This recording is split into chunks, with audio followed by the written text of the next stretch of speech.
Welcome to our program about Project Linus. Project Linus, of course, is named after that adorable little cartoon character, and Charles Schultz, the creator, was very interested in what we were doing, so he gave permission for Project Linus to become Project Linus. And the mission is to provide love, a sense of security, warmth, and comfort for children who are hurting or in the hospital or who have been in accidents, and also now if the police have to go in and take a child, or after a fire, the firemen often have a Project Linus quilt. Also, the second part of the Linus mission is to provide something for people to do who want to give, who want to make quilts and do something. And the Portland, Vancouver chapter was established in May of 2001, and the lives of many, many children and teenagers have been touched by being able to have a quilt of their own. And when the new Randall Hospital was started in Portland, 300 quilts were made and given by the Portland, Vancouver chapter. And also later on our program, we will have a segment with Margaret, who has personally made over 3,050 quilts for children. So we thank you for joining us, and we hope you enjoy our program today. Hi, welcome again to Oregon Quilting, and today we are here and we're doing a special program on the Linus Project, and I'm here with Jodine Cook, and she is a coordinator for the Portland, Vancouver chapter, and she's going to be discussing a little bit about actually what they are doing here. So welcome. Thank you. Thank you.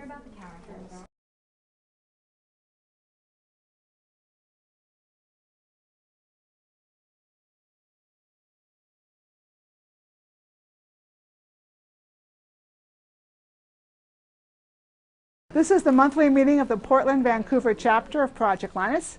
Right now we are gathering the blankets that we have gathered throughout the drop sites. We make about 200 blankets a month.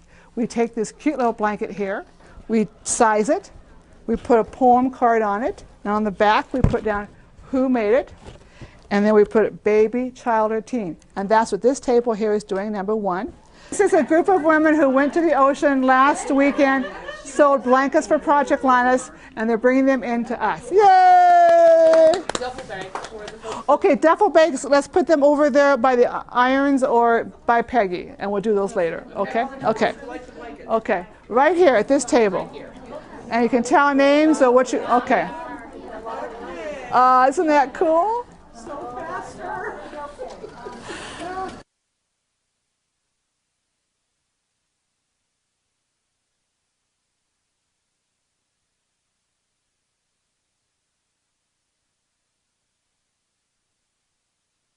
The second table right here, wave, the second table, hello, there you go.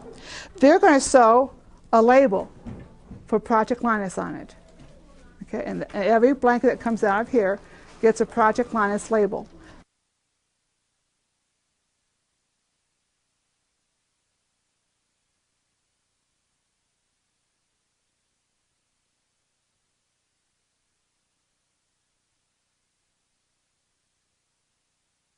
The third table, way over there. What they're doing, they're folding the blanket and tying it so it looks like a gift to the child. And it has, the label is here, and the label.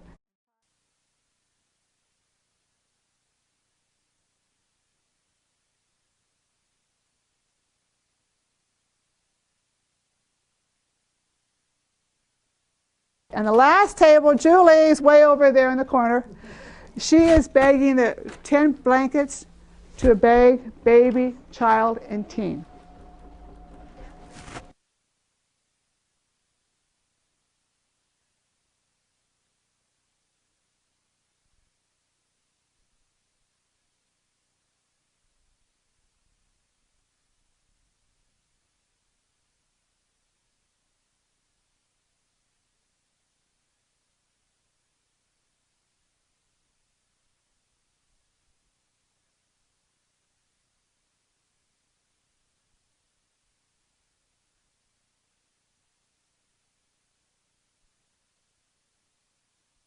At this last table is where we stack the teens, babies, and childs, and then we group them in plastic bags and put them in my garage. So when a hospital calls, Jodine, I'm low on babies, I could use 20 babies, 10 teens, 15 childs, I'll be able to pull them off the garage and out the door I go. We have a couple special blankets. These are called heart blankets, and then we have a white one here. These are for babies that are not going to make it, so the parents can wrap the baby in it, hold the baby, and then keep the quilt as a keepsake.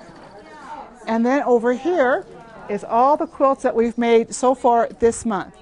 We make an average of 200 quilts a month, and so far we have made 31,472, I think.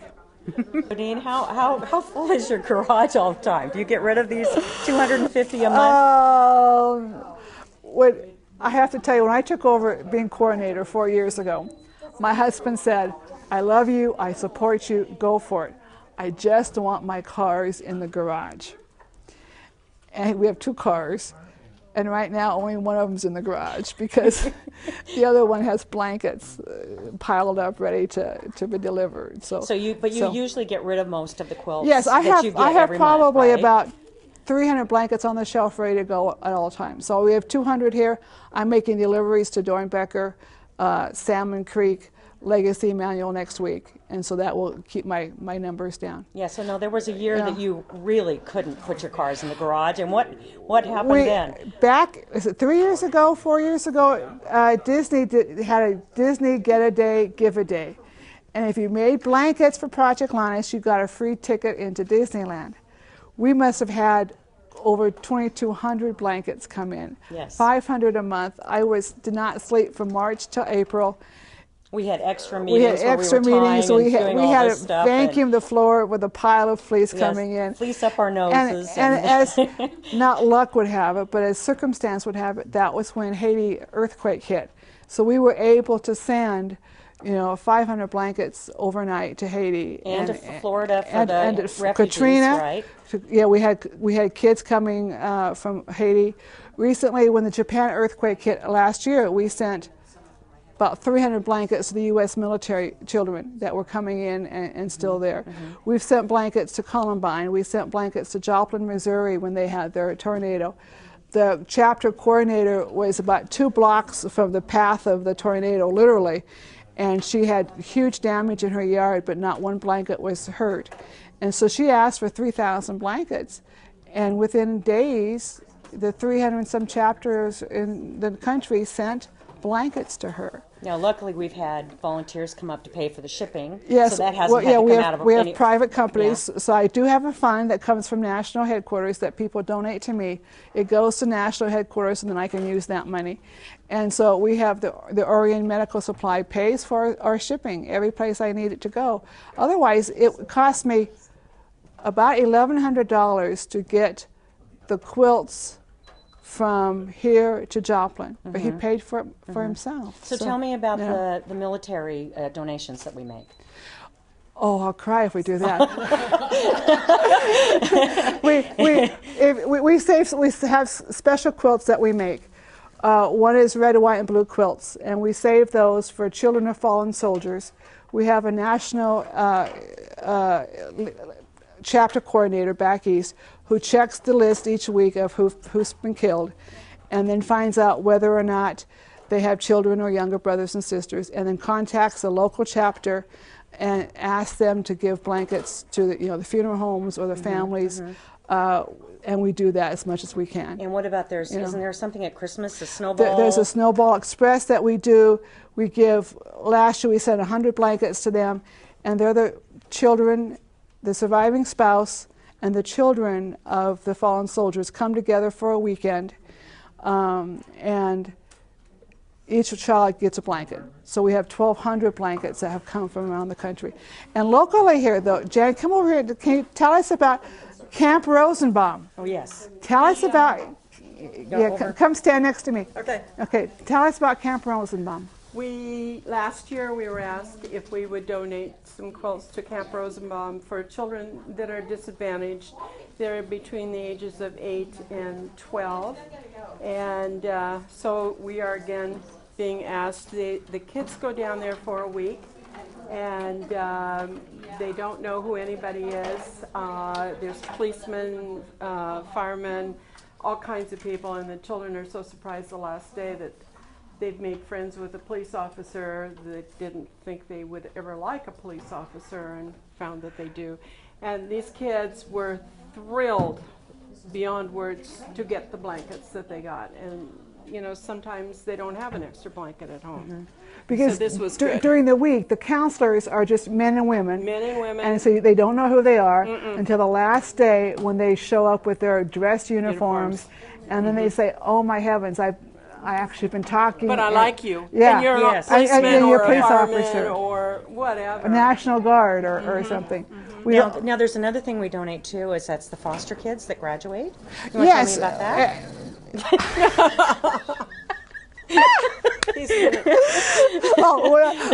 Yes, I would love to tell you about the foster care. Every year we have about 20 kids that graduate from the foster care in Clark County.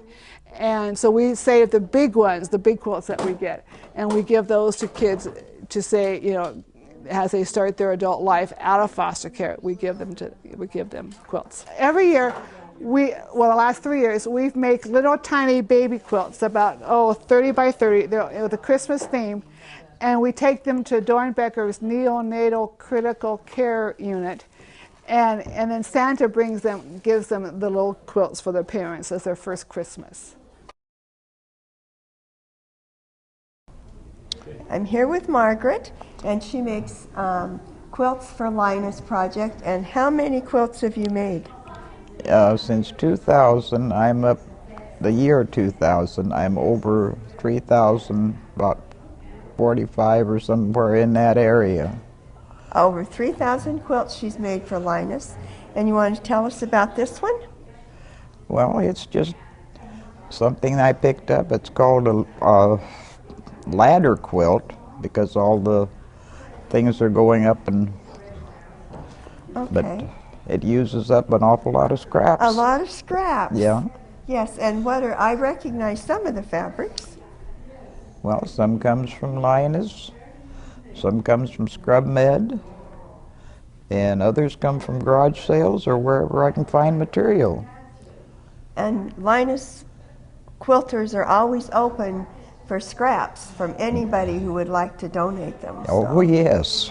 Yes. The more scraps, the more quilts. The more quilts.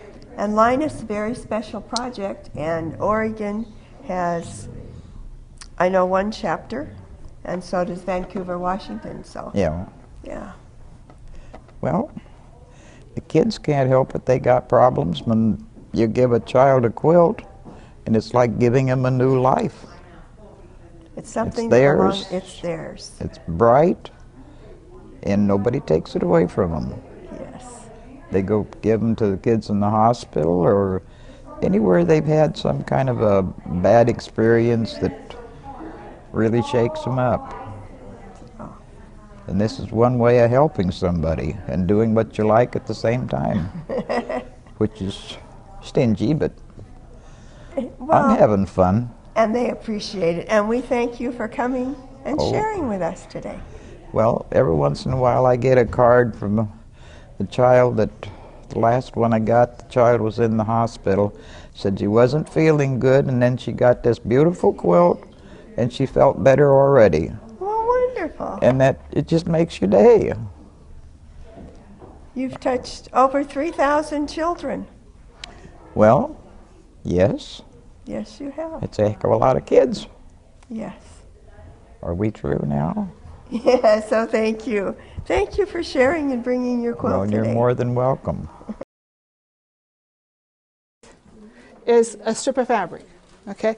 And I've used 2.5 inches, 5 strips. But you could make one smaller, make one bigger. You could use 6 strips, 4 strips, 3, whatever you want.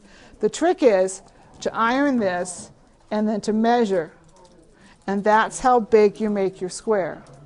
So this was 10 1/4 inches, and so I cut my squares 10 1/4. So now you have a stack of squares. This is very complicated now. So you put one like this, You take the other one and do it this way. Okay? You put the 4 corners together, and they should match. Okay? Then you take them and you sew around all 4 sides. Okay? Completely around. Okay? All 4 sides. Then magically, by use of TV, you have your cutter. You have the long cutter.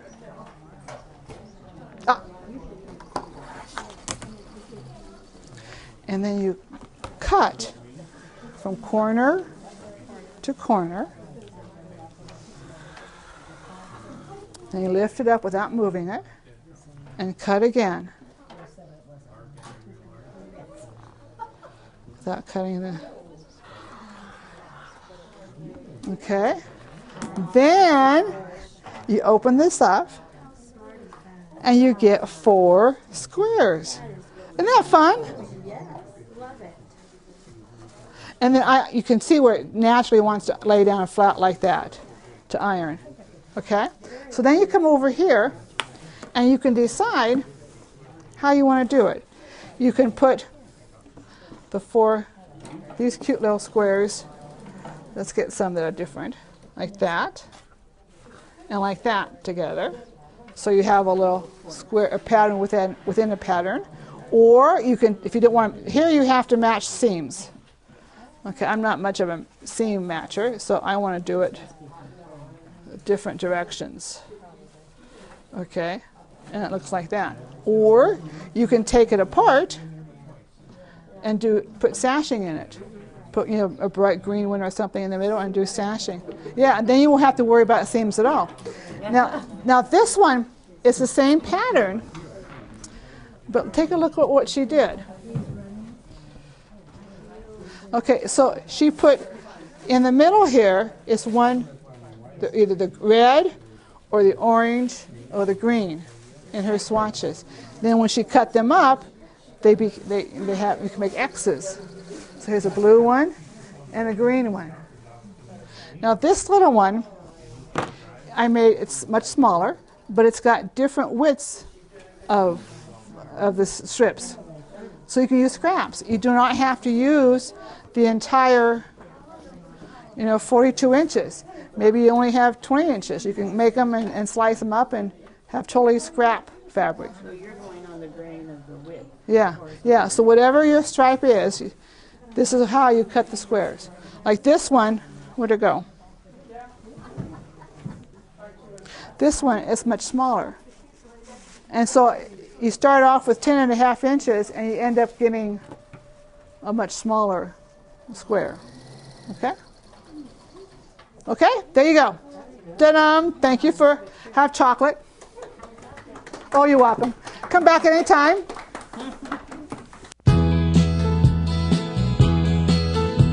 Have you ever had somebody just take you and spin your head right around?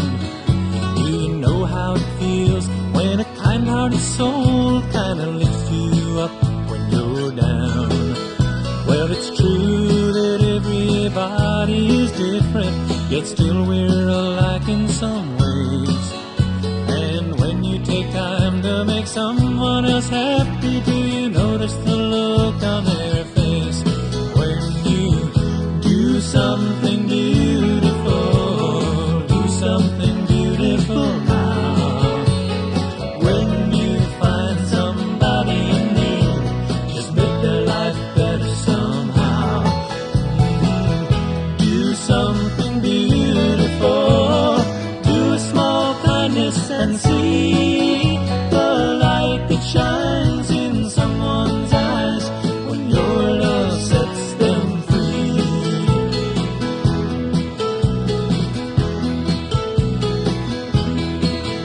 There's a whole lot of people running around who don't know what to do with their life.